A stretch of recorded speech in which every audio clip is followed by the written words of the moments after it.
गरीब के घर शिव पार्वती का आगमन। फाल्गुन माह की चांदनी रात थी। हल्की हल्की ठंडी हवा बह रही थी और चारों ओर शिवरात्रि के पर्व की धूम थी।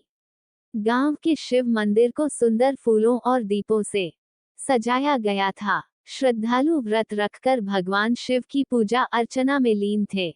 इसी गांव में गंगाराम नाम का एक गरीब किसान अपनी छोटी सी झोपड़ी में रहता था। उसकी पत्नी सीता और 2 बच्चे थे। गंगाराम दिन भर मेहनत करता, फिर भी घर में खाने के लिए 2 वक्त की रोटी मुश्किल से जुट पाती थी।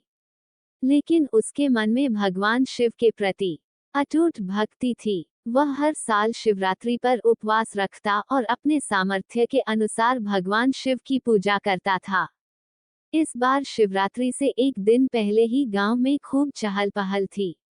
लोग मंदिर में जल चढ़ाने और व्रत करने की तैयारियां कर रहे थे। बड़े बड़े सेठ साहूकार घी, दूध, बेलपत्र, फल फूल और तरह तरह के पकवान शिवलिंग पर चढ़ाने के लिए ला रहे थे। गंगाराम के मन में भी इच्छा थी कि वह भगवान शिव के लिए कुछ अच्छा भोग बनाए, लेकिन उसके घर में अन्न का एक दाना भी नहीं था। उसकी पत्नी ने चिंतित होकर कहा, हमारे पास न दूध है, न घी, न फल। हम कैसे शिवरात्रि मनाएंगे? गंगाराम मुस्कुराया और बोला, भगवान शिव को दिखावा नहीं, सच्ची भक्ति चाहिए। हमारे पास जो है, हम उसी से उनकी पूजा करेंगे। ये कहकर उसने घर के बाहर लगे बेलपत्र के पेड़ से पत्ते तोड़े, 1 लोटा पानी भरा और अपने दोनों बच्चों के साथ शिव मंदिर की ओर चल पड़ा। रात गहरी हो गई थी। गांव के लोग मंदिर में भजन कीर्तन कर रहे थे। गंगाराम ने शिवलिंग पर बेलपत्र और जल चढ़ाया और हाथ जोड़कर प्रार्थना की। हे भोलेनाथ, मेरी भक्ति को स्वीकार करें। मेरे पास धन नहीं, लेकिन मेरे दिल में आपके लिए अपार श्रद्धा है। पूजा के बाद गंगाराम और उसका परिवार अपने झोपड़ी में आकर सो गया। घर में न खाने को कुछ था, न किसी प्रकार का पकवान। बच्चे भूखे थे, लेकिन पिता की भक्ति देखकर वे भी चुपचाप सो गए। लेकिन गंगाराम की परीक्षा अभी बाकी थी। आधी रात के समय, जब गंगाराम की झोपड़ी में बस दिया टिमटिमा रहा था, दरवाजे पर दस्तक हुई।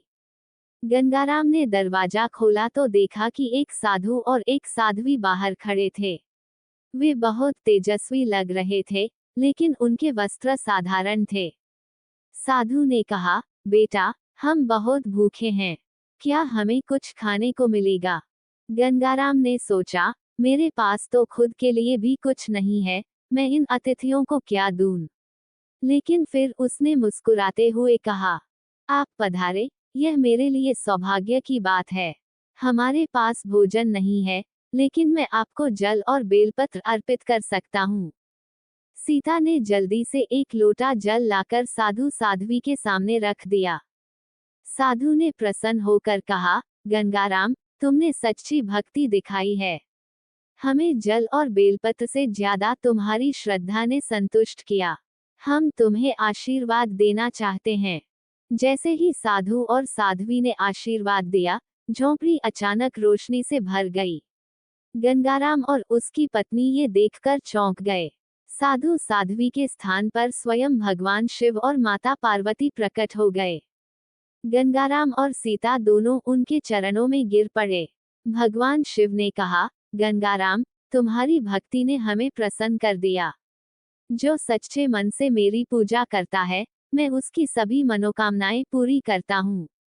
आज से तुम्हारे घर में कभी अन्न और धन की कमी नहीं होगी। माता पार्वती ने आशीर्वाद देते हुए कहा, तुम्हारा घर हमेशा सुख समृद्धि से भरा रहेगा और तुम्हारी संतानें हमेशा उन्नति करेगी।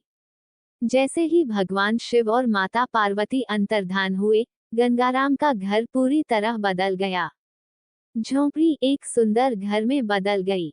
घर के अंदर अन्न और धन के भंडार भर गए। सभी प्रकार के पकवान और मिठाइयां प्रकट हो गईं।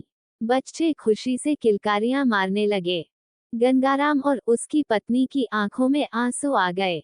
आज उन्हें साक्षात भोलेनाथ के दर्शन हुए थे। उनकी भक्ति का फल मिल गया था। सुबह होते ही यह चमत्कार पूरे गांव में फैल गया। लोग गंगाराम के घर दौड़े दौड़े आए और उसकी कहानी सुनकर दंग रह गए। गांव के सेठ साहूकार, जो अपनी संपत्ति और दान पुण्य पर घमंड करते थे, वे भी गंगाराम की भक्ति देखकर लज्जित हो गए। उन्हें एहसास हुआ कि भगवान शिव को धन दौलत से नहीं, बल्कि सच्चे मन से की गई पूजा से प्रसन्न किया जा सकता है।